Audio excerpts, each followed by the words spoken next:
Break के बाद आपका स्वागत है। रुक करते हैं अगली खबर का। राष्ट्रवादी कांग्रेस पार्टी की महिला मोर्चा की प्रदेश कार्यकारी अध्यक्ष प्रभा सिंह अपनी 3 सूत्री मांगों को लेकर आमरण अनशन पर बैठ गई हैं।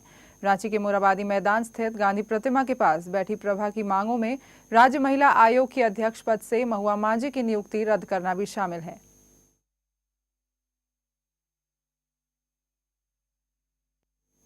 गोड्डावासियों को सरकारी दर पर कोयला मुहैया कराने और महगामा को अनुमंडल बनाए जाने की मांग को लेकर सामाजिक कार्यकर्ता 20 जनवरी से आमरण अनशन पर हैं।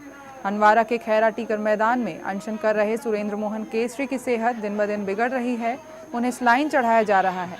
इधर उनके समर्थक जुलूस निकालकर ग्रामीणों को जागरूक कर रहे हैं। उनका कहना है कि महगामा, महरामा, ठाकुर गंगटी और बोरीजोड़ प्रखंड के लोग 70 किलोमीटर का सफर तय कर जिला मुख्यालय या अनुमंडल कार्यालय पहुंच पाते हैं। ऐसे में महगामा को अनुमंडल बनाए जाने पर बहुत हद तक इनकी समस्या सुलझ जाएगी। वहीं जिले की जनता को ही जलावन के लिए कोयला नहीं मिल पाने से भी लोगों में नाराजगी दिख रही है, जबकि जिले से एनटीपीसी और फरक्का थर्मल पावर को कोयला सप्लाई किया जाता है।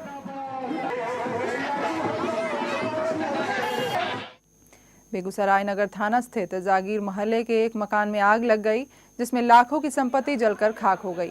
जिस मकान में आग लगी थी वो गारमेंट दुकान का गोदाम था। दमकल गाड़ी आग लगने के बहुत देर बाद पहुंची, जिसे आग पर काबू पाने से पहले सारे आभूषण जल गए। इस लेट लतीफी से लोग आक्रोशित हो गए।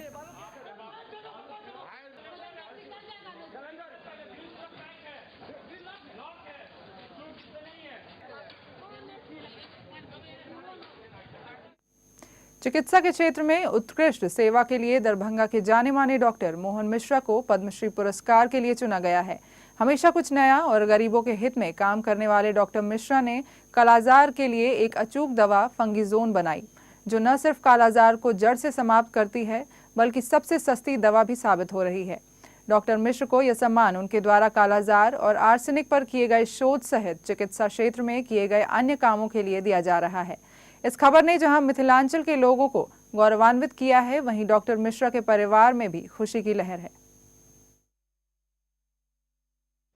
सबने खुशी दिखाई। कुछ लोगों ने कहा कि बहुत विलंब से मिला, तो मैंने कहा कि नहीं, पुरस्कार मैं उसी दिन पुरस्कृत हो गया था जिस दिन से दवा का प्रयोग लोगों ने शुरू किया और असाध्य बीमारी से लोग ठीक होने लगे।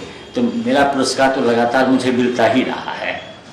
भारत सरकार ने कल उस पर औपचारिक रूप से मुहर लगाई।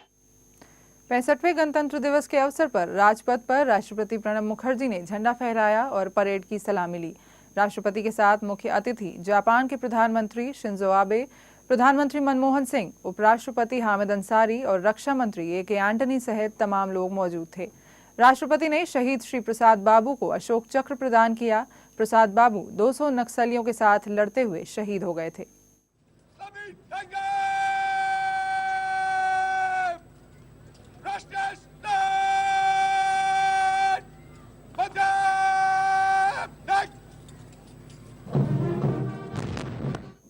रांची के मोराबादी मैदान में मुख्यमंत्री हेमंत सोरेन ने झंडा फहराया। इस अवसर पर काफी संख्या में लोग मौजूद रहे। इसके बाद मुख्यमंत्री हेमंत सोरेन ने राज्य को संबोधित किया। झारखंड के राज्यपाल डॉक्टर सैयद अहमद के अस्वस्थ होने के कारण समारोह में शामिल नहीं हो पाए। हाल के दिनों में आतंकी गतिविधियों के कारण सुरक्षा के व्यापक इंतजाम किए गए थे। ठीक सामने से सलामी देते हुए सलामी मंच के ठीक सामने से गुजरती हुई सीआरपीएफ की ये टुकड़ी नेतृत्व कर रही है अवर निरीक्षक अश्विन। गणतंत्र दिवस के मौके पर झारखंड के मुख्यमंत्री हेमंत सोरेन ने रांची के ऐतिहासिक मोराबादी मैदान में ध्वजारोहण किया। देश के युवा ब्रिगेड में शामिल सोरेन ने इस दौरान एक नई योजना की शुरुआत की, जिसके तहत प्रदेश के बीपीएल परिवारों को 10 रुपए में साड़ी दी जाएगी। सोना सोबरन धोती साड़ी योजना के तहत प्रदेश के हर बीपीएल परिवार को प्रत्येक 6 महीने पर एक साड़ी महज 10 रुपए दर महीने की दर पर दी जाएगी। रविवार को समारोह के दौरान अपने अभिभाषण में मुख्यमंत्री हेमंत सोरेन ने झारखंड के चौतरफा विकास पर बल दिया।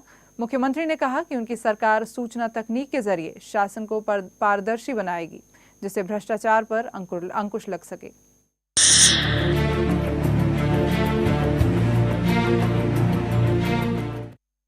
राज्य के जेलों में सजा काट रहे कैदियों के लिए विशेष परिहार स्वीकृत किए हैं। इसके फलस्वरूप आज लगभग 30 कैदी जेल से रिहा हो जाएंगे और लगभग 4300 कैदियों को इसका लाभ मिलेगा।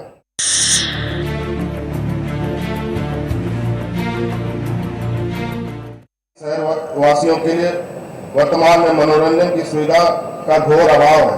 हमने इस दिशा में पहल की है। रांची में पुराने जेल परिसर को एक भव्य एवं सुंदर पार्क में विकसित करने की योजना तैयार की गई है। इसके प्रथम चरण का निर्माण कार्य प्रारंभ हो चुका है। राज्य पर्यटन को बढ़ावा देने तथा रांची वासियों को मनोरंजन के लिए साइंस सिटी परिसर में एक तारामंडल की योजना हेतु DPR तैयार कर लिया गया है। 15 फरवरी तक इस योजना का शिलान्यास कर दिया जाएगा।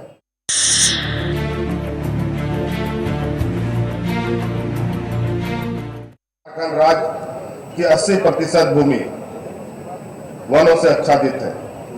इन वनों की रक्षा के लिए वन रक्षी की अहम भूमिका होती है, परंतु आपको यह जानकर आश्चर्य होगा कि इन पदों में 20 वर्षों से कोई नियुक्ति नहीं हो पाई है। जो वन रक्षी बचे भी हैं, वे भी वर्ष 2017 तक सेवा निवृत्त हो जाएंगे। वन रक्षी की रिक्त लगभग 3000 पदों पर नियुक्ति की प्रक्रिया 25 फरवरी तक प्रारंभ करने का निर्देश दिया गया है। और बुलेटिन में रुकेंगे एक छोटे से ब्रेक के लिए, जल्द होंगे हाजिर।